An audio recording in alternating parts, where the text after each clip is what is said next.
What's cracking, everybody? James Koh here with you, alongside this week on Best Ball Live by John Paulsen. John, 25 seconds till the draft starts, baby. What would you tell the folks out there who are maybe new to Best Ball and just getting into it? Well, check out Underdog because the interface is really cool, and I'll sometimes just hop on. Draft will fill up, and then an hour later, I'm done with my draft because it's a really quick 30-second clock. And once you upload your rankings, it's great. You can pretty much draft very quickly. All right, so I'm drafting out of the 5 spot, John. I think you're out of the 12 spot, if I'm not mistaken. That's correct, 12.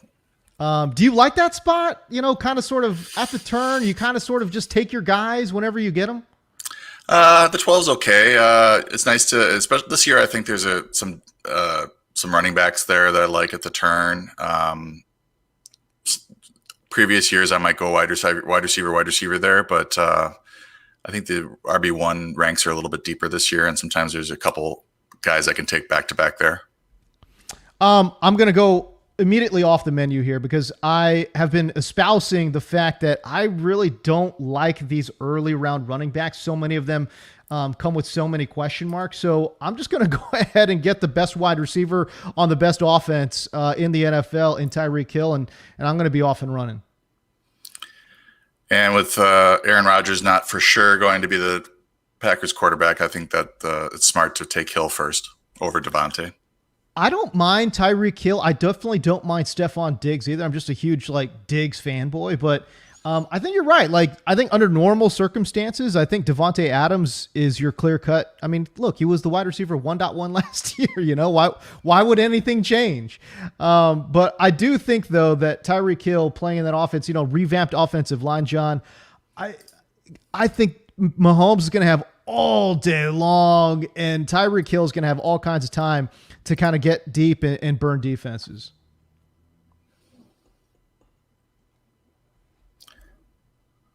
There goes Devontae at 109. Yeah, 109. We've seen Kelsey kind of sort of creeping up earlier and earlier too.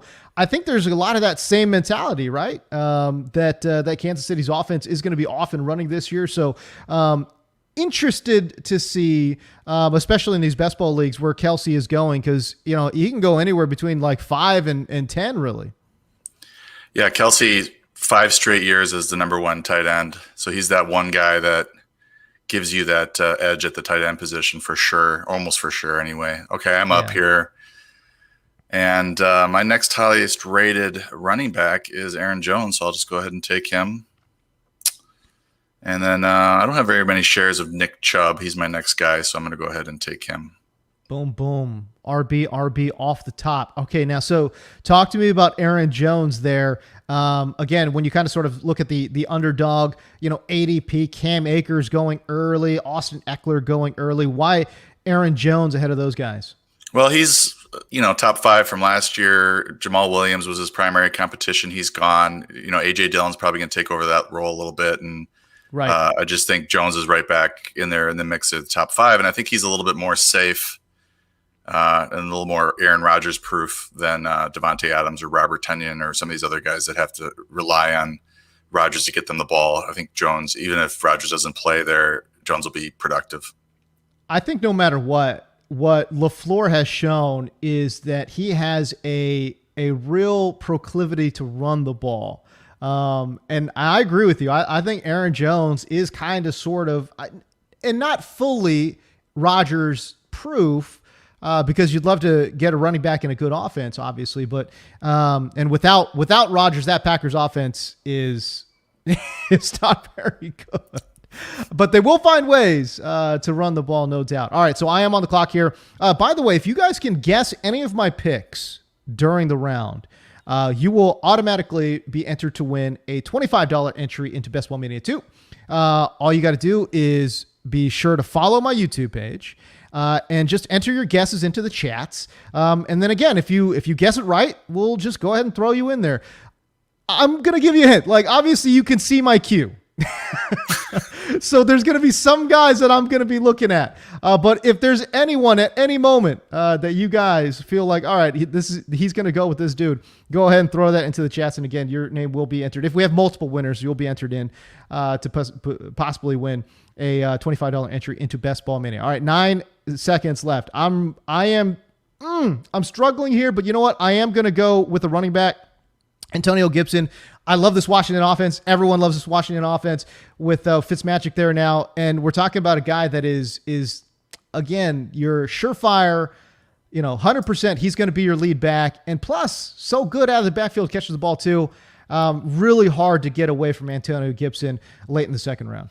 I like him in the middle and even the early second round. I think that middle, that makes that having a 5 through 7 pick a little bit better, because you can get Gibson. Probably get Gibson there in the middle. And that's where I was getting Jones last year, and that was nice. Right. And not just that, but it's just kind of like you kind of sort of when you're in the middle. I love drafting in the middle rounds, in the middle part of the draft, because you kind of really allow the draft to come to you, and there are certain players that you could take with extreme value too. So I don't know, man. If it's me, I want to draft anywhere between 5 and 7. All right, on the clock. Oh, you're back on. I'm back on. And so many different guys that I absolutely love. I love Keenan. I love Allen Robinson here. Mm-hmm. A lot of folks really like CD Lamb to have a come up year this year. I'm a little bit worried about the target share, which is probably why I will kind of sort of fade away there.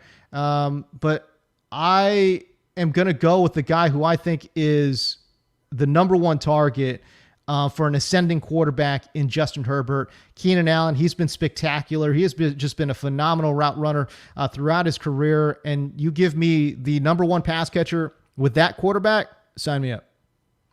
I like it. I don't like all these receivers going here, because these are typically where I'm trying to nab my number one receiver, and they're all going off the board.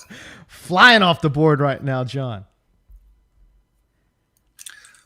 Looks like Sal Pal took Metcalf and Kittle at the turn. He's at the one spot. That's not bad. That's not bad at all. I especially love DK Metcalf.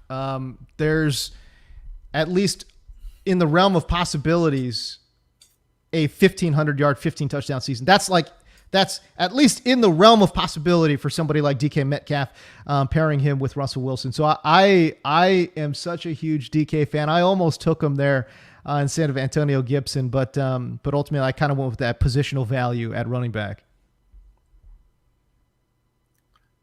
And Allen Robinson just went, which is not great for me. CD Lamb went too, so it's been a little bit of a, as you can see, a little bit of a wide receiver run. Michael Thomas, McLaurin, Jefferson, Keenan Allen, Amari Cooper, CD Lamb, Allen Robinson. So bop, bop, bop, bop, bop, just wide receivers flying off the board. And you can see how fast these drafts run. There's no sitting around waiting for people. There really is not. Robert Woods even going here at the I was going end to of take him. round I was going to take him here if he made it. All right, so you're kind of facing a choice here, John. If you're really kind of sort of stuck in on wide receiver, it's going to be a little bit tough. And none of these running backs are jumping out at me either. So we're going to be we're going to go DJ Moore here. Ooh, spicy. And Mike Evans.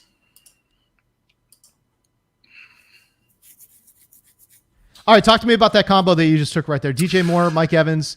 DJ obviously playing with Sam Darnold there in Carolina. I'm expecting better production, at least more consistent production than we saw last year. Yeah, I think in normal circumstances, I'd be able to get Robert Woods there. He's usually there in the 4th round. Right. I had him ahead of both those guys, but I think Moore is an ascending player. His route running, according to Matt Harmon, you might know Matt.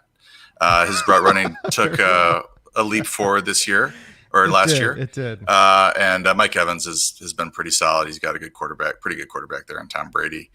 What I noticed here is that, if you're at the 12 spot, the wide receivers start to dry up. I think I could normally get Woods there on a typical draft, but sure.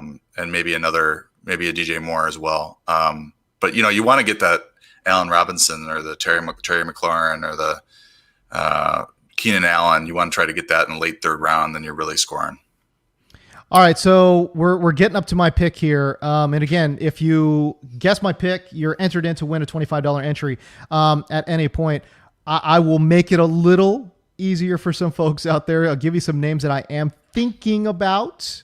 Although there's a number of players that are interesting here. By the way, I'm almost at the point now where even in the late fourth round, like, I'm almost done with ADP, where I'm just kind of like, get your guy at the spot that you kind of sort of like him.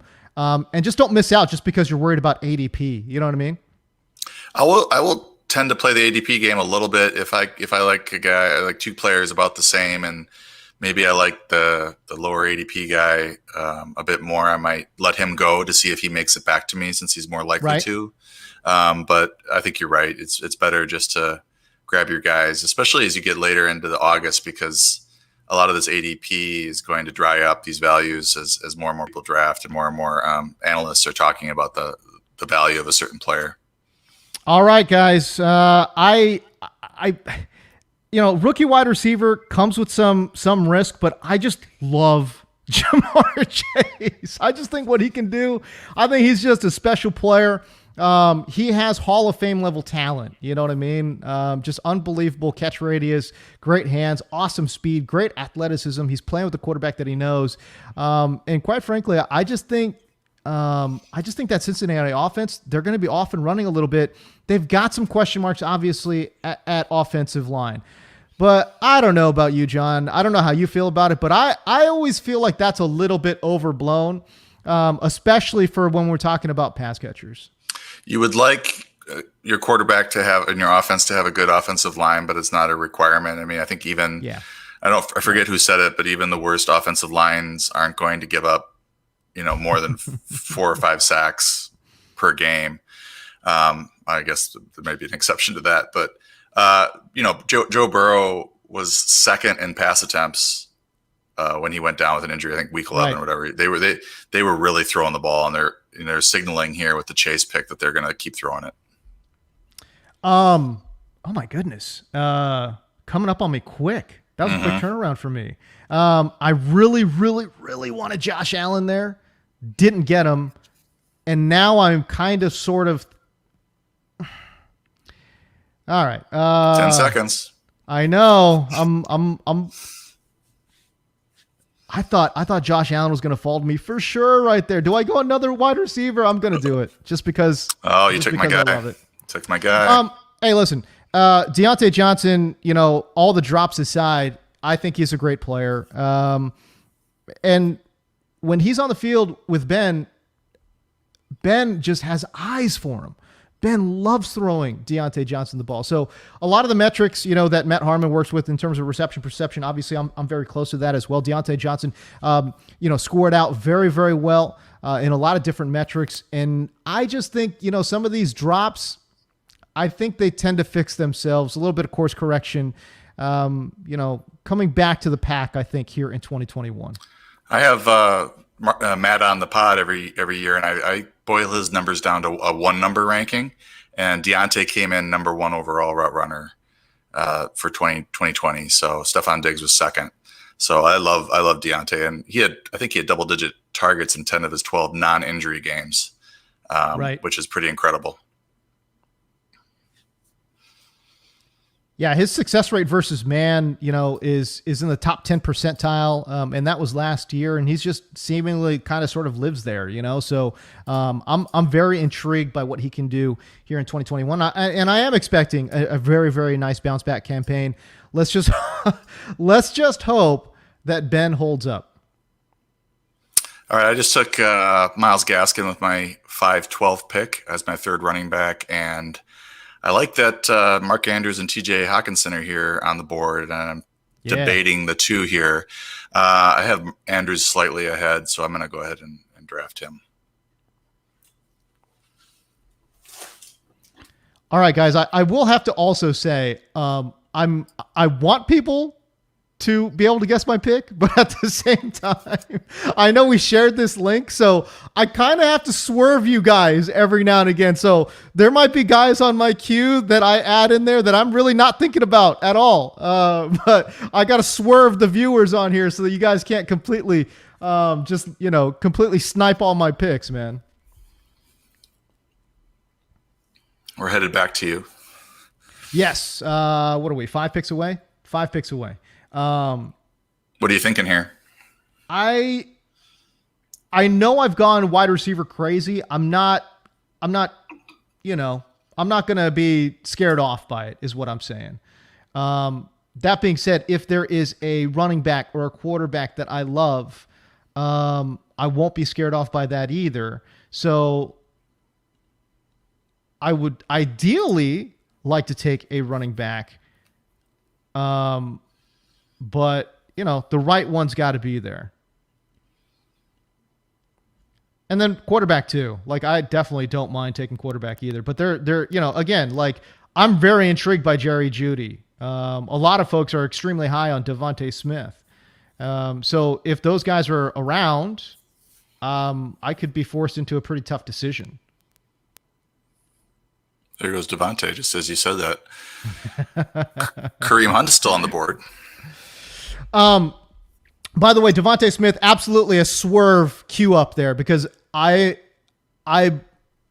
not disparaging Devontae Smith. I'm just saying that there's not a whole lot of guys out there with his size and projected speed that have done well. And when I say not a whole lot, there's never been one. So I'm a little bit concerned about the overall athleticism and how it's going to translate. Obviously, I'm on the clock here. I'd love running back. I would love, oh God, Lee, Jerry Jeudy just staring me in the face too, though. But you know what? It's starting to get a little deep at the running back position. A little bit late. I will go ahead and take Trey Sermon there. Give me the guy, a potential starter, or at the very least, a 50-50 timeshare guy with Raheem Mostert there in San Francisco, playing in potentially one of the best, if not the best, run schemes in the NFL. I'll go ahead and take that guy, man. I'm kind of surprised you didn't. If you're going to go running back, you didn't go Hunt. I do like Hunt. I'm trying to figure out like what that timeshare is going to kind of sort of look like. Although it's been a little bit. I guess for me, I don't know, John. It's a little bit hard to kind of figure out what that backfield share is going to look like and feel like. Well, we have what happened last year, and he was still a RB2 even with Chubb available, and he also gives you that RB1 type upside if pass catching work, but he also gives you the RB1 upside if something happens to Chubb. And just, I mean, obviously Kareem Hunt right there, and didn't go too far after that. Yeah, we saw Russell Wilson go just a couple picks ago. I think they are, when you kind of take a look at all the signs there in Seattle, they're all trending towards, we're going to throw the ball a little bit more. Now, look, they need to shore up that defense. The reason they stopped throwing the ball was because that defense was historically bad. And Pete Carroll just was not comfortable trying to win these games 50-48. You know what I mean? So if they can shore up that defense a bit, I do think we're going to see Russ in that kitchen cooking just a little bit more. All right, so I am on the clock here. And if I want running back, oh my goodness, I've got Justin Herbert, who I absolutely adore as well. But if I'm going to do it, I'm just going to go ahead and take Damian Harris. Kind of round out this running back room a little bit. I've got 4 wide receivers that I feel extremely comfortable with. And now I'm just trying to sort of parse through these middle rounds. They've got that clever name for it, the running back dead zone here, John. But I'll tell you what, in these best ball drafts, though, you're going to kind of, if you are going to take these, mid-round running backs, you kind of sort of need to take that approach where, okay, I'm going to take a bunch of these mid-round guys and hopefully, 1 or 2 of them pan out. Well, you get a couple guys that are the starters now. You took Sermon, which I don't think falls into that category, but Harris certainly does. Right. And then later on, maybe you're adding a Latavius Murray type or a a Tony Pollard or somebody that maybe works his way into an RB1 job if there's an injury there. Let's take a look at tight end. Who's left on the board? I really like Dallas Goedert. Yeah. I mean, I think this Ertz trade is going to happen. So his ADP should shoot up a little bit once that happens. Right. Good value there.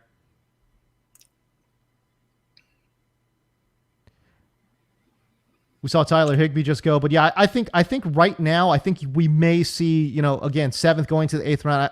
I think we're going to see a little bit of a tight end run.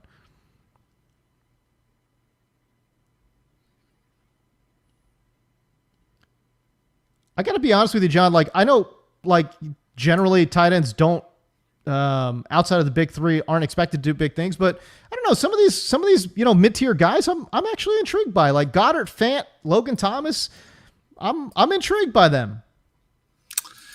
Unfortunately, Juju went. He was one of the 2 receivers I want, so I'll take the other one here and vamp and see if I can figure out who I want as my last receiver. I'm gonna go with since I'm on with you and you're a co-owner of Reception Perception, I'm gonna go with one of Matt Harmon's favorite rookies, Jalen Waddle. In Miami, I do think he has a chance to be the wide receiver 1 there. Fuller, obviously the more experienced vet, but right. His injury history is long.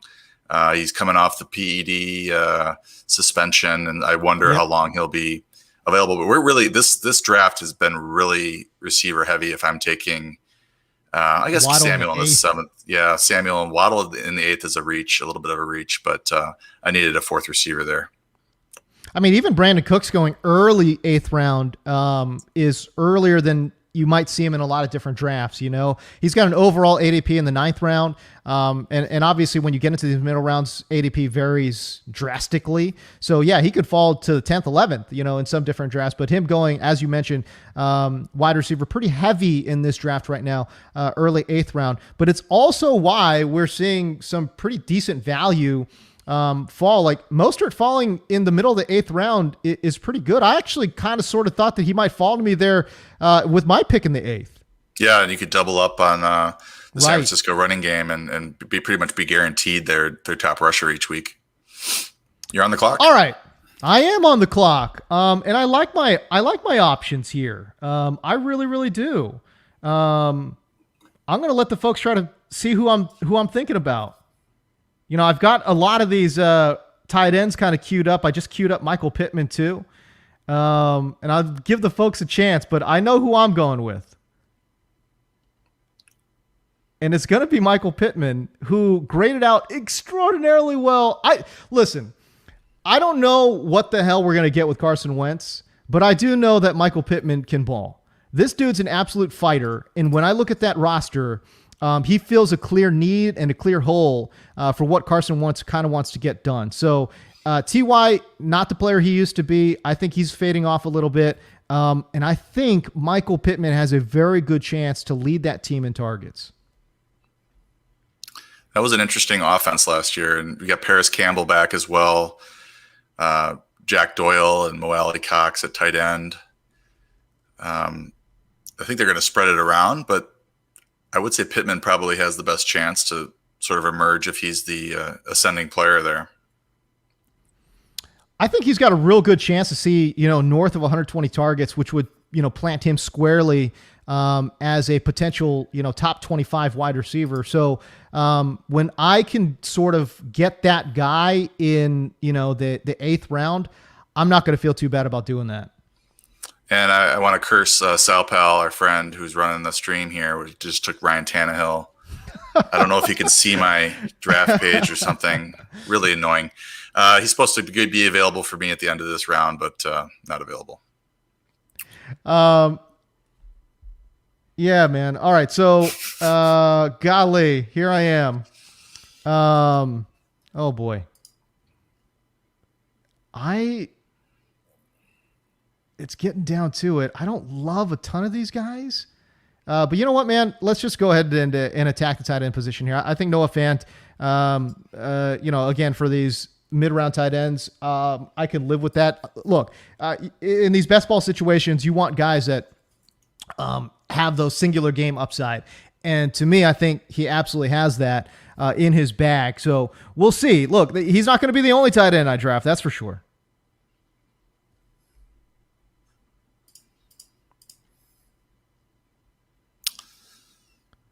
So now we're getting down to the nitty gritty here at receiver and running back. We're getting down to the nitty gritty on just about every position, honestly. I mean, even if you take a look at quarterback, it's getting a little dicey, you know?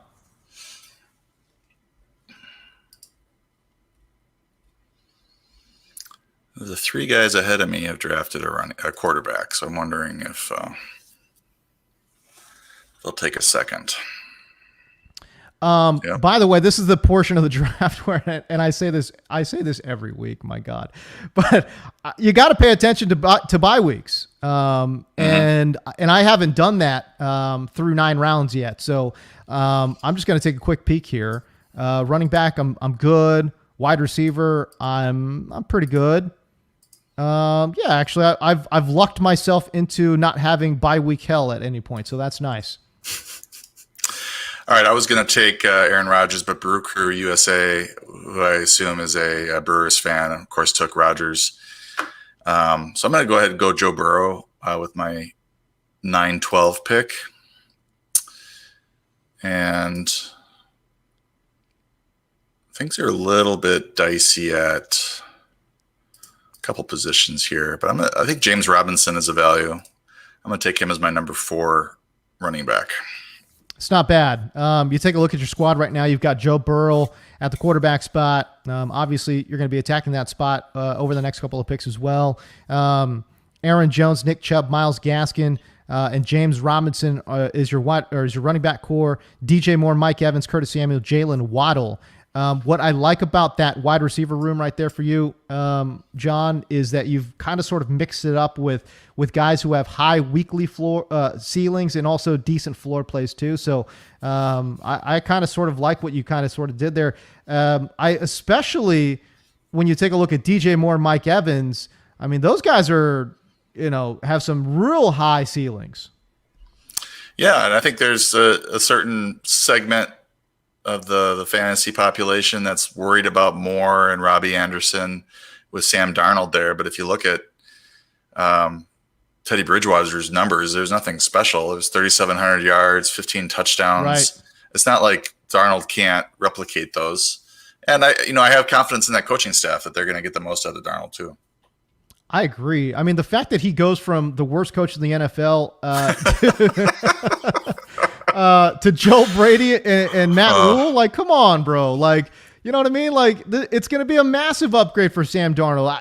I guess I just don't understand people having written him off as hard as they have. That part confuses me a bit. James on the clock.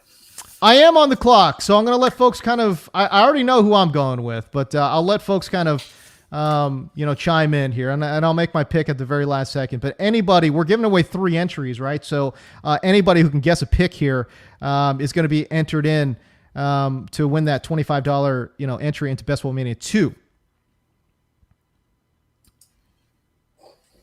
And I'm going to go ahead and take Adam Troutman, who I've been doing a little bit more homework on Troutman, a versatile player. Played a lot of quarterback in high school, did a little bit of option type stuff when he was with Dayton. And look, tight end, it takes a little bit of time for these guys to develop. And the one thing I loved about him was that he says he loves to block.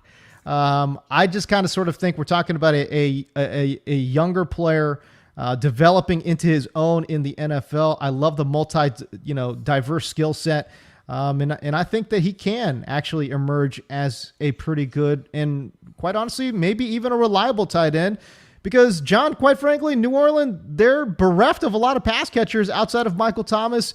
And I know they're going to throw a lot to Alvin Kamara too, but there's got to be somebody else that can catch the ball. Yeah, he's going to be the 3rd or 4th option there, I think. And, he caught 15 of his 16 targets last year, which is a small sample, but that's a really good percentage. 171 yards receiving. Jared Cook moves on. They let Cook move on. So Right. you think Troutman will probably play 80% or more of the snaps, and he had 70 for 916 yards and 14 touchdowns as a senior at Dayton, and kind of reminds me of Robert Tonyan as the converted receiver type. I don't think he was a receiver, but small school guy who really was productive at Dayton, and just everything's set up for him, I think, to break out.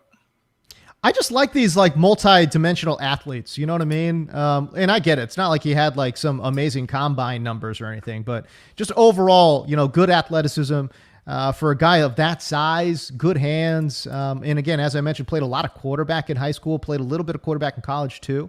So yeah, I think he can kind of sort of understand how everything is kind of working and should be kind of put in place. All right, so I am one pick away, guys. A lot of options on the board, baby. A lot of interesting players that I am intrigued by. And you guys see me kind of queuing up dudes, so I'll let the folks kind of decide where I'm going. Man, a lot of interesting players here.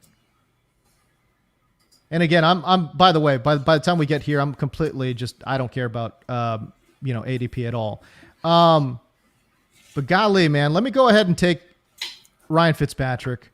I believe it or not, I've done all these drafts. I've never gotten around to actually taking Ryan Fitzpatrick. But in the middle of the 11th round, I'm okay with it, man. I kind of sort of dig it, actually. I love it. I think I have him as my 14 or 15 quarterback. Gonna spearhead an offense. He probably has as much job security as he's ever had. Yes. And he's got Terry McLaurin, he's got Curtis Samuel, he's got Antonio Gibson, he's got Logan Thomas. And then he got a really good offensive line. So exactly, Fitzpatrick is set up. So I usually go into these best balls, targeting the Ryans. I want Ryan Tannehill and Ryan Fitzpatrick as my two quarterbacks. It doesn't always work out, as it did not work out here, especially if I'm picking at the end. It typically does not work out. But I was hoping for Fitzpatrick on the way back here, but you beat me to it. All right. I will say this. These best ball drafts, I do an absolutely abysmal job stacking. I had an opportunity to take Mahomes. I didn't do it. I had an opportunity to take, Justin Herbert. I didn't do it. And I also had an opportunity with Jamar Chase to kind of stack him up with your quarterback there, John, but it's just, I don't know. I've done a not a great job stacking, and I know there's a lot of great information out there that says stacking is the way to go. I don't go out of my way to stack. I just picked Tua Tagovailoa as my number 2 quarterback. I think he emerges this year as a very viable low-end quarterback 1. They're really surrounding him with a lot of talent. And that leaves me with one more pick here. And good Lord, things are pretty ugly at most of the positions. I'm going to take Latavius is jumping out at me a little bit. I'm going to grab I missed my pick. I took Kirk Cousins as a timeout. No. Great. So I'm done at I'm done. The good news is I'm done at quarterback. Okay, that's the good news. Oh, that's the good news, I guess. Oh boy. It is funny doing these drafts and kind of sort of talking your way through it and trying to interact with all the folks out there. By the way, deposit $10 into a new Underdog Fantasy account. You get a free 4 Pro sub. You get $25 Underdog bucks. Use that promo code BBL. Is there a better deal in fantasy today? I would contend no. You got to deposit $10 into a new Underdog account and you get, basically $65, $70 worth of value coming back your way. So that's not bad, man. Not bad at all. It's the best affiliate deal that we've ever had. So if you've ever thought about subscribing to 4for4, this is the year. I am actually really liking the way my team is turning out, although I really need to start attacking this running back position immediately. Soon.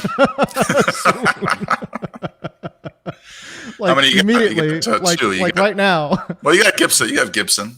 So Gibson, Sermon, and Harris. Yeah, you better get on the. And Latavius is there if you want him. I think he might be there. I think Latavius might be a weekly 10 touch person, 10 touch player, and then have that upside. We've seen him produce RB1 numbers when Kamara's been out. I got to be honest with you. I was really hoping for Nyheim Hines. I love what he can do in that offense. And again, I don't, I'm not a huge Carson Wentz guy, but I think he can add a little bit more, explosiveness to that offense. But man, I'm struggling here. I really am. And I might just go ahead and take another quarterback. I might just go ahead and take Justin Fields. Golly, I got to be honest with you. That Nyheim Hines pick really hurt me. That hurt my soul. It really did. I love Nyheim Hines, and I wanted him so badly. I thought for a second you might take the oatmeal pick, which is David Johnson. No, it's like a bowl of plain oatmeal. 15 touches. I mean, it has been a struggle to watch him play football, honestly, John. Those days of like it wasn't even that long ago he put down 2,100 yards, but my God, I don't know what the hell we've been looking at the last couple of years, but whatever he's got, he's lost it. And let's be real, the Texans are obviously trying to address that position too. They brought in a bunch of these veteran guys, so I'm a little bit worried that David Johnson's workload might be not great. Yeah, I think he might be good for some catches. He was the number 19 running back last year in this format. If I'm reading this correctly, only playing 12 games. So that's kind of wild. Yeah, he missed 4 games and still finished 19. It's pretty good. It also kind of tells you about injuries to this position. Yeah, for sure. But somebody in my Scott Fishbowl called him the oatmeal pick, and I just thought that was a... That's not bad. It's not bad at all.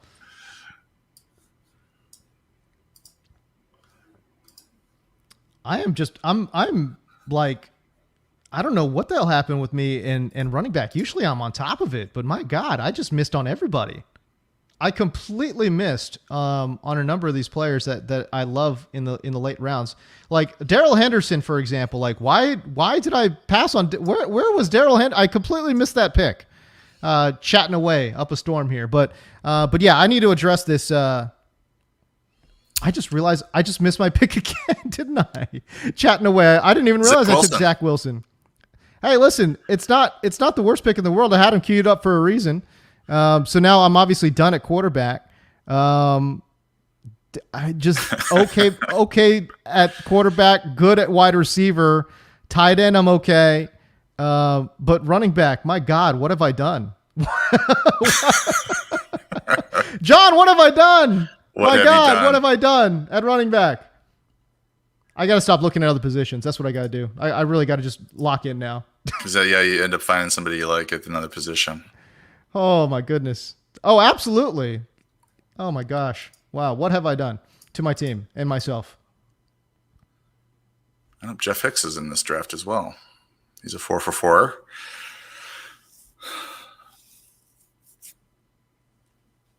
I did not notice that until now. Maybe that's why my players are getting sniped. There's Christian Kirk goes. And this is the weird spot for me at receiver. And the guys at the top of my queue, I probably could get in the next turn. But I just need to go ahead and get some guys that are going to produce. So I'm going to go with Sterling Shepard. There you go. And then I'm going to pivot back to tight end here and take my breakout candidate from last year who tore his ACL in the preseason, should be back playing for one of the best offenses, Blake Jarwin. Hey, there you go. It's not bad at all. Yeah, the way that Dallas was tossing to the tight end last year, it really made you kind of feel like, God, everyone was kind of sort of right about Blake Jarwin. And he really could have been a significant, contributor at the tight end position last year if he hadn't gotten hurt. It's going to be very interesting to see if he is the clear starter over Dalton Schultz, because Schultz did play well last year. So does he still have a pretty big role, or do they hand the keys back to Jarwin after giving him a pretty good contract a couple of years ago? Right. Well, and you never know about the recovery from injury. I mean, we're obviously at the point in medical science where it's guys have come back and been just as good, but sometimes you just never know. We're getting down to it here. What do we got? About 4 picks left, right? So for me, I've taken 3 quarterbacks, one by accident. 3 running backs, 5 wide receivers, 2 tight ends. I feel really good about all of those spots except running back, which is a problem. So I'm just going to go ahead and start swinging. I'm going to take Chuba. I think, obviously he's a straight handcuff. I don't think he's going to possess, much weekly value on a week-to-week basis, but look, it's a fragile position. CMC missed a ton of games last year. And if Hubbard gets an opportunity, I think he's a darn good player. And he has absolutely all the opportunity in the world. I'll say this, listen, if CMC goes down, Hubbard automatically becomes a top 12 running back in the league. So I will go ahead and try to swing for that upside there late in the 14th round, and let's just see what happens. I like it. As somebody who drafted Christian McCaffrey last year in my Scott Fishbowl league and did not have Mike Davis, I still finished with the most points in my 60-team conference. So I'll just there you go. I guess that's kind of a humble brag. But I really wish I had Davis. I might have had a chance there at the final. By the way, shout out to Sal Pal, who took one of my favorite rookies, Amon-Ra St. Brown. I dig him. I cannot believe he fell that far in the draft. I think he's a really good player. As a matter of fact, I say this a lot, but Green Bay had a need and they whiffed. They need a guy like Amon-Ra St. Brown on their roster, and they completely whiffed on that. 1 pick away from me. Obviously, I'm thinking running back here as Tevin Coleman goes off the board. Again, I'm going to go ahead and just swing for it because I'm at the point in the draft where why not? Samaje Perine is going to be the backup, straight backup to Joe Mixon. Again, I don't believe he's going to carry a lot of weekly upside, but that is just a straight handcuff play to Joe Mixon, who again has also kind of sort of been dinged up with various elements at a position and running back, John, that again is very fragile. I'll go ahead and take Samaje Perine, somebody who before Joe Mixon beat him out at Oklahoma was an extremely productive player there too.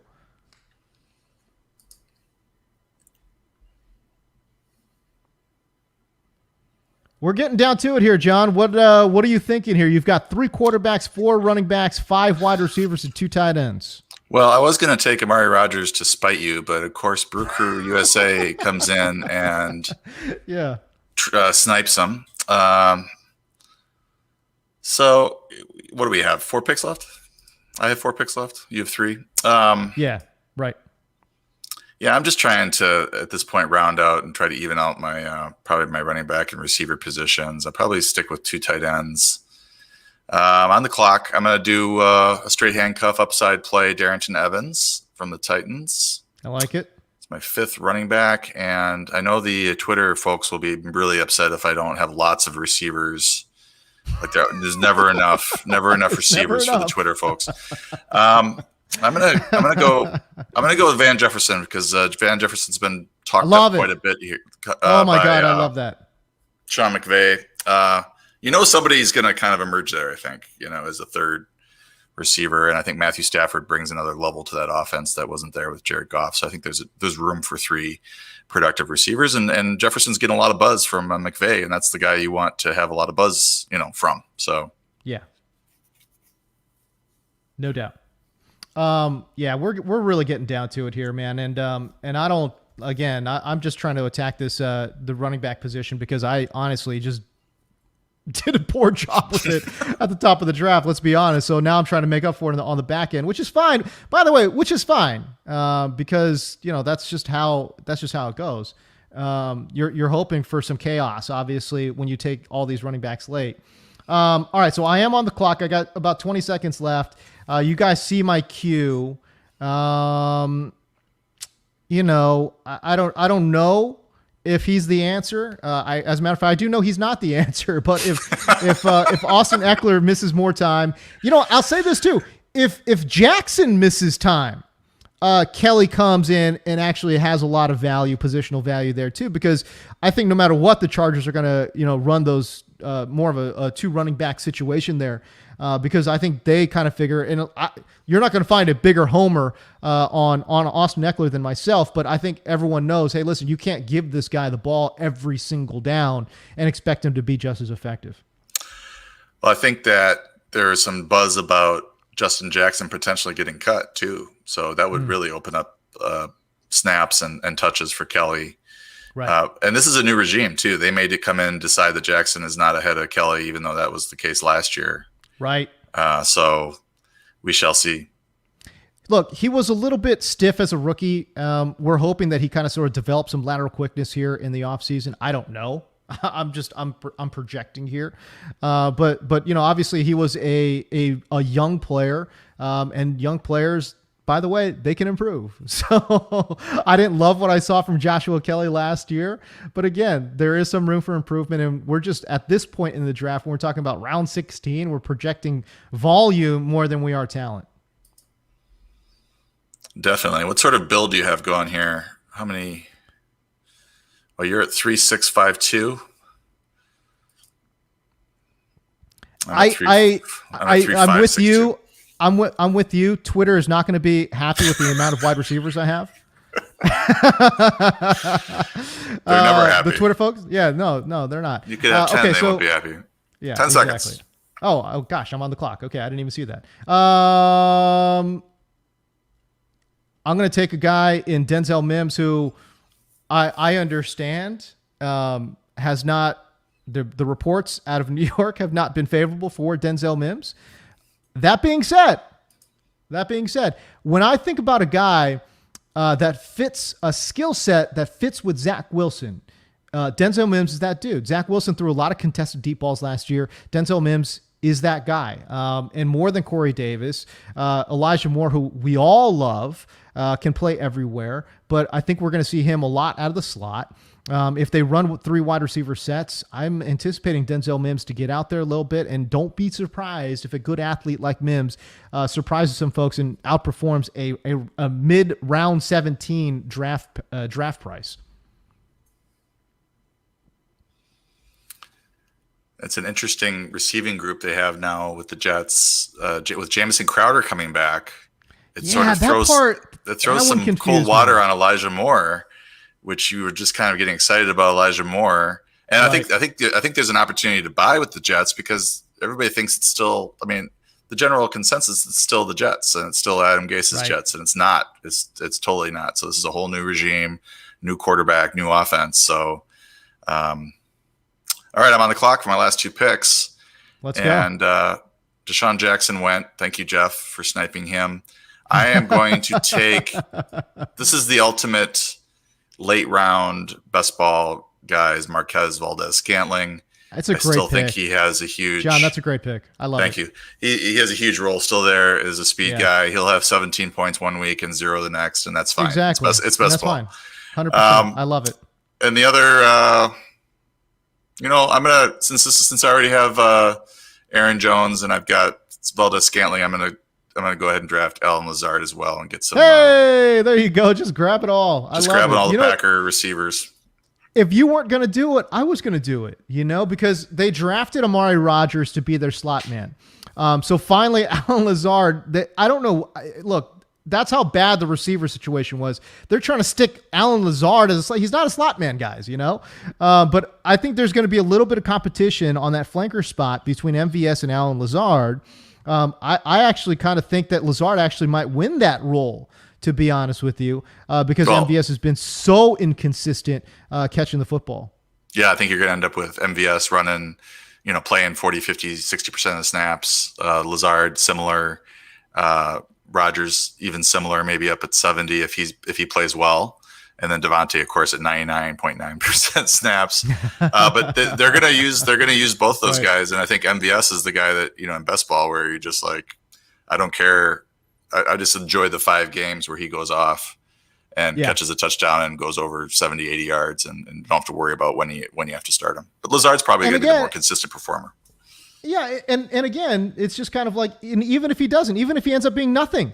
And Lazard ends up taking that role. Great, you got it. You got it covered, you know? So I really like that pick, and I love that combination of picks right there. All right, so we're right down to it. I wanted to go wide receiver. There's nobody who, you know, I'm in love with. So I'll just go ahead and take Tariq Cohen here.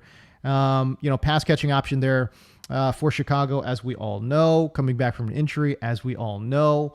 David Montgomery has been getting all the love, and I get that he had some fantastic games down the stretch.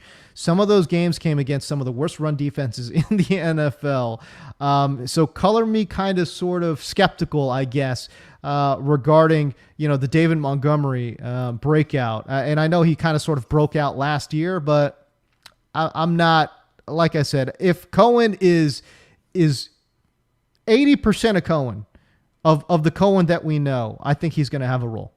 Yeah, I'm a little alarmed by the stiffness in his knee in the summer. You hate to hear anything negative in the summer because everything's so positive. So when you do hear the negative thing, it really makes my ears perk up. So, you know, Damian Williams they added him as well. So people shouldn't forget about him. If Cohen starts to miss practice in camp, Damian Williams might be the handcuff there, and he's actually somebody that can run the ball, so he might be able to fill in for Montgomery directly. All right, let's take a look at the draft. Hold on one second here. I am going to pop this out, make it a little bit bigger. Is it coming up on the stream? Let's find out. And if not, nope, it's not. Hold on one sec, guys. I'm gonna vamp a little bit here. So that we can get the screen up. Let's go. But overall, John, how did you feel? How did you feel about your draft? I felt okay. I mean, I started running back. So Aaron Jones, Nick Chubb. I realized I'm a little higher on Jones than the consensus. So I'm sure people are going to look at that and say, why'd you take him so early? But it's not early to me. Obviously, the Kirk Cousins pick, value-wise, it's fine, but now I have Burrow, Tua, and Cousins. I wasn't expecting to take Cousins there. Maybe leaves me a little shorthanded at running back, perhaps. Right. And I think my wide receiver room is fine. Moore and Evans, I think that, you know, getting these 3, 4, 5, 6 type round receivers is a lot of value there. And I was able to get one of my favorite players, Curtis Samuel, and I think Waddle will emerge. But I got some young receivers there, Waddle and Van Jefferson, that maybe can emerge and be a little bit better. And I think my tight ends are good. I mean, Mark Andrews, Blake Jarwin, nothing to complain about there. Nope, not at all. I really like kind of how you attack that wide receiver position. I think for me, that's your strongest suit that you've got. Your quarterback, you know, position is fine. You know, between Burrow, Tua, and Kirk. I know you didn't want the Kirk pick, but again, I think I can easily see a situation where there are some weeks where Kirk is going to be your starting quarterback in baseball. So yeah.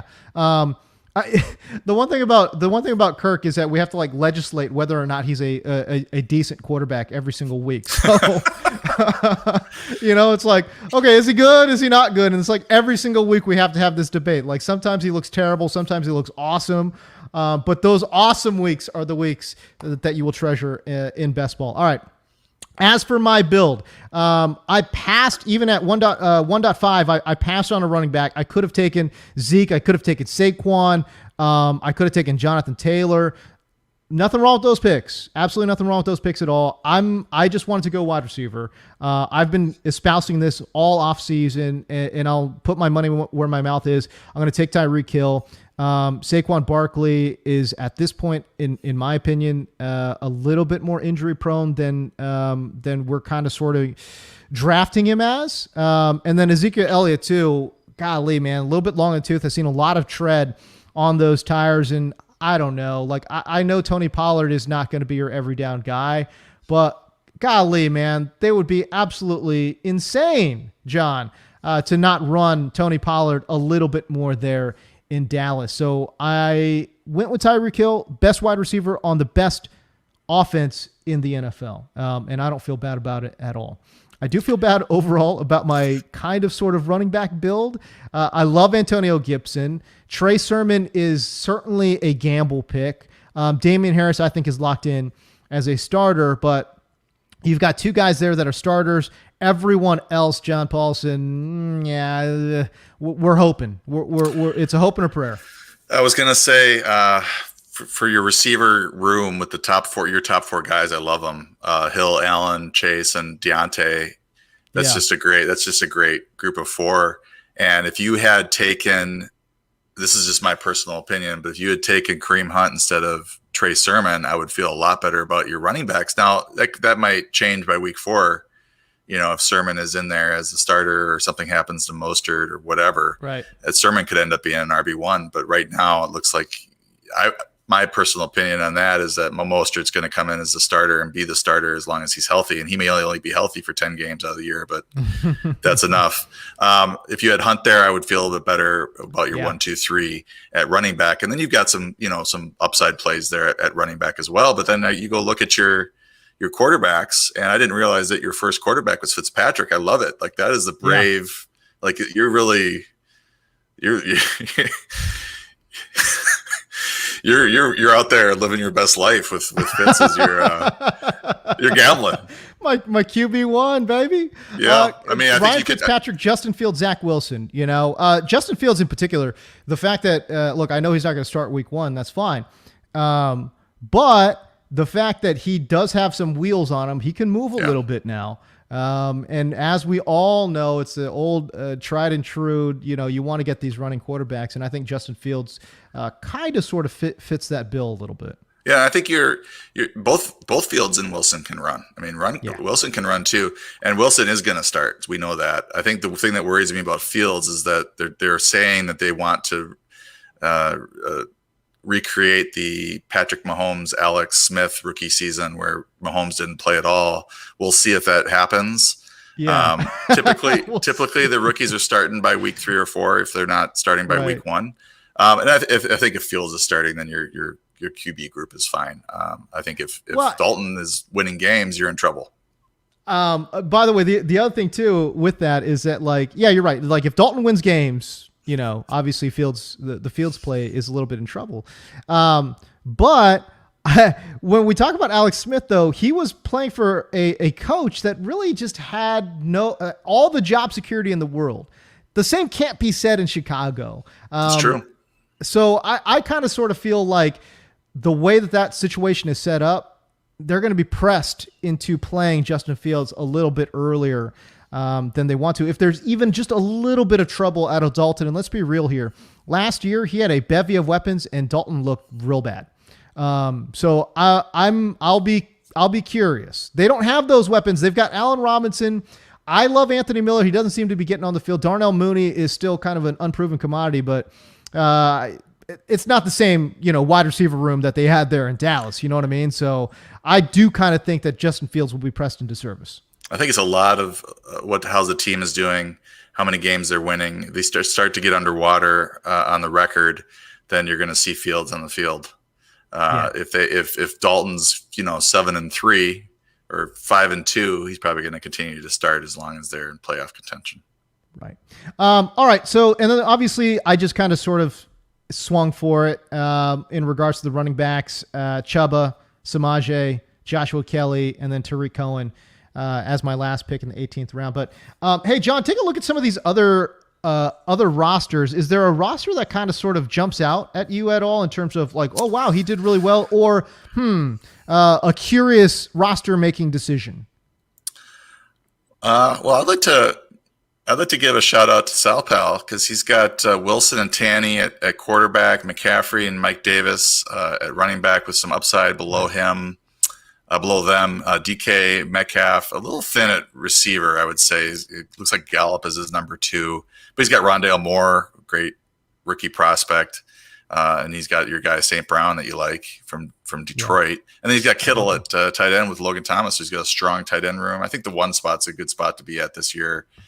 By the way, can shout out to Sal Pal, who, by the way, with his last pick of the draft, took Kylan Granson, who we were talking about last week. So it's just I love that pick for him. Is that the backup in New Orleans, or am I thinking no, he's in Indianapolis. He's a random backup. Danny Kelly kind of put us on to Kylan Granson last week. Just a rookie. I don't even remember where he's from. I remember when he made that pick, I'm like, Danny, who in the hell is Kylan Granson? Some rookie backup tight end in Indianapolis. They're touting him as a receiving tight end there in Indy. I remember reading something about him. But, if I'm going to take a shot on a Indy tight end, it's going to be Allie Cox. I hear you. Yeah, I hear you. That's me. Sal, I like a lot of Sal's work. I do think the wide receivers are a little bit left to be desired. Rondale Moore, I'm not 100% sure about. Marvin Jones, again, I think he might have some spike weeks, as he is apt to do. But how many of those does he have in the bag? He needed a little bit more security. Amon-Ra St. Brown is a rookie, and even though I love him and I love that draft price in the 14th round, still feels a little bit thin and dicey at running back to me. I'll give you a shout out to Brew Crew USA, who kept sniping me. I wanted to look at his roster because I was getting annoyed with him. But Kyler Murray and Aaron Rodgers at quarterback, Austin Eckler, Chris Carson at running back, his top 2 running backs. He's got Devontae Adams, Julio Jones, Deebo Samuel, and some others at receiver. And then he's got 2 good tight ends, TJ Hawkinson and Dallas Goedert. So nice balanced roster there for Brew Crew USA, who I assume is a Bucs fan as well. So go Bucs. I would assume. Okay, so there you go. I'm just taking a quick look around. Maybe Spaghetti Monsters actually, to me, jumps out a little bit in terms of a interesting build. Look, he got some value with Saquon Barkley because I passed on him, right? So you get Barkley there at 6, which is pretty good value, right? Goes around and gets Joe Mixon in the second round, which again, really good value there. I'm surprised. And then his wide receiving room with Cooper, Odell Beckham, Kenny Golladay, Mike Williams. I mean, we're talking spike week. You know what I mean? Like Will Fuller, Marquise Brown. Like he went nothing but guys that give you spike weeks, which is, I think there's going to be weeks where he just crushes, and obviously weeks where he will struggle. But overall, I like that strategy. I like that strategy a lot from Spaghetti Monsters in this format. And then he did follow that up with Jamison Crowder, who will give you floor week. So not bad there at all. Right. It's not bad. I like what he did there with his running backs. I like what he did with his wide receivers, and then obviously kind of banking on Kyle Pitts to be your dude is not a bad call either. So, all right. So there you go, man. Another draft is in the books. I would be remiss in saying, by the way, guys, Sal Pell, can you let me know, did we get 3 winners or no? No, we've given away 1 entry. All right. I tell you what, if you're still hanging around and watching us, God bless you. Enter your Underdog username into the chat. We gave away 2. So if we've got 1 to give away. So enter your Underdog username into the chats. Be sure to be following me on YouTube, and we will throw your name into a hat. We'll make a drawing, and we'll let you know on Twitter whether or not you have won. So be sure to follow the 4for4 football account on Twitter, and we will let you know whether you won that $25 entry into Best Ball Mania 2. And again, best fantasy deal on the planet right now. You deposit $10 into a new Underdog Fantasy account. You're going to get a free 4for4 Pro sub and 25 Underdog bucks. Promo code BBL. How do you beat it? You can't beat it. Go ahead and do that. If you don't have if you don't have an Underdog account and you want to open one up, drop $10 in there. Use that code. Unbelievable value. So there you go. All right. So that's going to do it for us, man. John, I appreciate the time. As always, you're just a machine when it comes to the drafts. I loved all your draft picks, and obviously you came in not an advantageous draft spot, Johnny, but you made it work. Well, when you have the best rankings in the world, which we have at 4for4, be sure to subscribe. You can make any draft slot work, really. So no, I think I'm pretty happy with my draft, and thanks for having me on the stream. It was a lot of fun, John. All right, so for John Paulsen, I'm James Koh. We will see you guys next week, another episode of Best Ball Live. We'll see you.